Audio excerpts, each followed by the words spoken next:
Salut à tous, j'espère que vous allez bien. Aujourd'hui on va parler de 5 personnages sous-cotés de Kingdom. Des personnages qui sont vraiment sous-estimés par la commu. Parfois c'est un peu justifié, mais on a trop tendance à oublier leurs faits d'armes et les moments où ils ont brillé. Sur cette vidéo je reviendrai sur ces personnages en rappelant leur palmarès et de pourquoi beaucoup les sous-estiment alors qu'ils méritent bien plus. Mais avant que la vidéo commence, n'oublie pas de t'abonner, car 60% de ceux qui regardent mes vidéos ne le sont pas. Bref, commençons. Muten. Beaucoup le considèrent comme le plus faible du trio, et bien que ça soit vrai au niveau physique, c'est absolument pas le cas dans le reste. Muten est l'un des personnages les plus intelligents de Kin. Pour rappel, on a Hussein et Shuei-kun, les deux hommes les plus intelligents de Kin, et qui peuvent s'asseoir à la table de l'homme le plus intelligent de Shin, qui reconnaissent le talent stratégique de Muten. Shuei-kun dit de lui qu'il n'est pas capable de pouvoir pleinement apprendre tout le potentiel de cet homme. On peut voir durant la bataille de Gyu, une grosse partie de son intelligence. Il a réussi à reprendre le contrôle de l'armée de Maku qui venait de se faire tuer, remonter le moral des troupes, puis donner les bons ordres au bon moment, afin de préserver sa partie gauche jusqu'à la fin de la journée, pour continuer d'être une menace les autres jours. Il a même réussi à déjouer les prédictions de Ribuku, et il a réussi à avoir le même développement de la bataille que celui qu'Hussein avait prédit. Hussein voulait même le recruter en tant que vassal, mais Muten refusa. Puis on est beaucoup à critiquer sa force, mais il sait quand même très bien se battre. Il a réussi à prendre l'œil de Bananji, qui est un très bon général. On peut aussi voir dans un chapitre bonus montrant son enfance que quand Muten trouve la motivation, il peut vraiment être très intelligent. Puis j'ai parlé que de l'arc Gyu, mais il nous aura aussi montré dans d'autres arcs à quel point il était intelligent. Mais malheureusement, durant le dernier arc, celui de Gyan, Muten n'a pas vraiment brillé. Au contraire, c'était vraiment pas faux ce qu'il nous a proposé. Et les gens retiennent beaucoup plus les trucs récents que les anciens. Et ont donc une image de Muten un peu biaisée, alors que c'est un génie. Moi en tout cas, j'ai aucun doute sur le fait que Muten va briller dans la suite de l'œuvre et nous proposer de très grandes choses. C'est sans doute lui, l'homme avec le plus gros potentiel stratégique de Kin. Bon, maintenant parlons d'Ordo. Je vous vois déjà venir à dire que c'est une énorme fraude et qu'il a aucun palmarès connu. Certes, vous avez raison, mais je pense quand même que beaucoup trop le prennent à la légère et pensent que c'est qu'un vulgaire général, alors que ça reste le grand général numéro 1 de l'état de Yan. Il faut quand même mettre du respect sur ça. C'est lui qui représente son état, donc il est très loin d'être faible.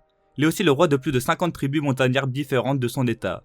Il nous montra aussi une grosse démonstration de force en tuant d'un seul coup Muryu, un homme d'Hussein qui devait être assez fort, car Hussein lui avait confié la tâche de capturer Ordo. Mais bon, ce qu'on retient tous d'Ordo, c'est d'avoir pris une énorme humiliation durant la coalition par Hussein, sans doute l'une des plus grosses du manga, puis s'être fait repousser par Shibashu, avec 4 fois plus de soldats que lui. Mais bon, pour sa défense, il n'avait aucune idée de son existence, donc l'effet de surprise a joué. Puis, quand on voit le monstre que Shibashu est, plus les autres généraux de sa ville, on peut comprendre. Surtout que Ordo n'était vraiment pas prêt à tomber sur ça, et n'était donc pas prêt pour. Bref, bien qu'il n'ait pas de fait notable, je pense vraiment pas qu'il soit à sous-estimer. Il a un très grand leadership, n'est pas bête, et sait vraiment très bien se battre. Je le verrais bien affronter Yotanvo un jour dans l'œuvre, mais ça se soldera sans doute encore une fois sur une défaite de Ordo. Mais pour autant, je pense quand même que ça reste un grand général assez puissant. Maintenant, parlons de Geimu. J'ai déjà vu plein de personnes dire que Shin pouvait le taper facilement actuellement, alors que je suis sûr qu'actuellement Geimu lui donne le combat de sa vie, et c'est même pas sûr que Shin en ressorte vainqueur. Il est le dernier des 7 dragons de feu de la première génération encore en vie. On dit de lui qu'il a pris la tête de 100 généraux. Bien que le nombre me semble abusé, il en a sans doute tué un nombre colossal. Mais bien qu'il soit très fort, des grands généraux tels que Uki ou Renpa n'ont jamais pris la peine de l'affronter en duel, étant donné qu'il lui manquait quelque chose pour laquelle il valait la peine de se battre. Geimu, contrairement à Renpa ou Uki, ne vend pas la guerre comme quelque chose de sublime, en bavant je ne sais quel rêve ou quel idéal. Et à cause de cela, Uki et Renpa l'ont toujours évité, car à cause de leur dissonance d'idées, ils ont jugé pas assez intéressant de se battre contre lui. Mais si on parle de force brute pure, Geimu peut très bien s'asseoir à la table de Renpa ou Uki je pense.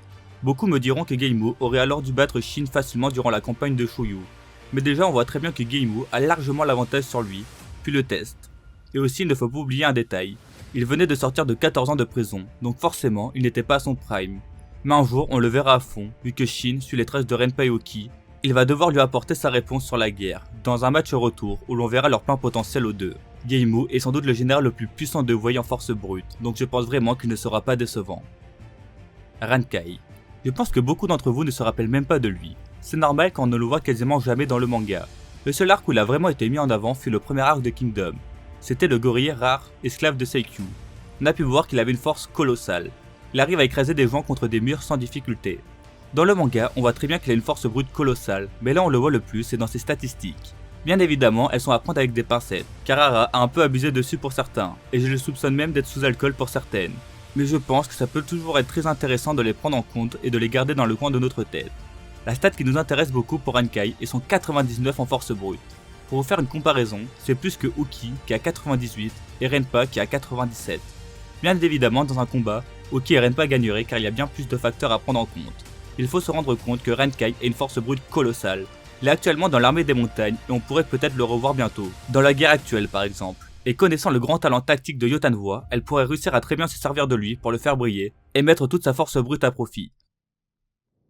Et pour finir, on va parler d'Uon. Beaucoup de gens le sous-estiment alors qu'il a l'un des plus grands potentiels de Chine. Je pense que l'une des raisons pour laquelle autant de gens le sous-estiment est son comportement que vous trouvez détestable. Mais là je vais pas vous faire une analyse du personnage mais juste parler de son talent militaire et de pourquoi il ne faut vraiment pas le sous-estimer.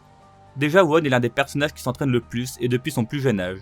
Il vient d'une noble famille et contrairement à Muten, il ne veut jamais utiliser l'influence de ses parents, pour quoi que ce soit. Tout ce qu'il a, il veut l'obtenir de lui-même. Dès ses premières apparitions, on a pu voir qu'il était à la fois quelqu'un de très intelligent et de puissant, mais le moment où pour moi, il nous aura montré le plus de choses, ce fut durant la bataille de Shuyu, contre les 7 dragons de feu de Wei. Pour commencer, il nous aura démontré tout son talent stratégique, en proposant un plan certes très risqué, mais surtout très efficace. Alors que le plan de base était de demander des renforts à Houssen, Uon refusa car l'arrivée d'Houssen pourrait permettre à Zhao de prendre la ville que tient actuellement Houssen, puis ensuite prendre plein d'autres villes jusqu'à atteindre Shoyu et Sanyu. Et dans le pire des cas, Zhao et Wei pourraient faire une alliance contre Qin. Bref, c'est mieux de faire sans Houssen. Ensuite, Uon expliqua la suite de son plan.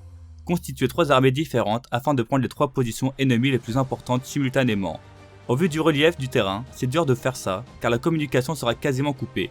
Il a même l'idée de se servir de tout comme appât, pour laisser les 3 unités chargées sans éveiller les soupçons. Il n'y a qu'une seule consigne au plan. Le 3e jour, quand le soleil aura atteint son zénith, chacune des 3 armées devra avoir percé les lignées ennemies et foncé sur le QG. Bref, cette stratégie est une stratégie certes très risquée, mais ça reste du génie. En plus, il nous aura montré durant cette campagne qu'il n'est pas qu'intelligent, car il aura battu le comte Shi. Un grand général certes, il n'était pas à son prime, car il n'avait plus aucune envie de vivre, mais ça reste un gros fait d'armes.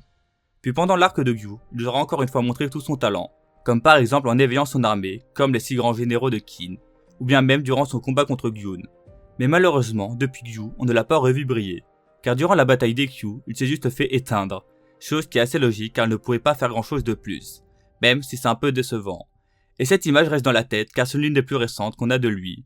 Puis on rajoute à ça son caractère que beaucoup détestent, ça fait qu'énormément de gens le sous-estiment, alors que c'est un génie stratégique et un très bon combattant. J'ai aucun doute qu'il continuera à le prouver dans la suite de l'œuvre. D'ailleurs, dans la guerre actuelle, je pense qu'il va beaucoup briller. Il risque d'avoir un affrontement contre Shibashu, et pourquoi pas aussi avec d'autres généraux de sa ville, comme par exemple Kansaro. Je ne dis pas qu'il va gagner chacun de ses duels, mais il pourra nous montrer à tous une grande puissance militaire. Il y a encore plusieurs personnages que je trouve sous-cotés dans l'œuvre, donc n'hésitez pas à me dire si vous voulez que je fasse une partie 2 à cette vidéo. Et dites-moi en commentaire quels sont les personnages que vous trouvez sous-cotés. Si la vidéo vous a plu, n'hésitez pas à vous abonner et à liker la vidéo, ça fait vraiment plaisir. Sur ce, bonne journée et vive Kingdom.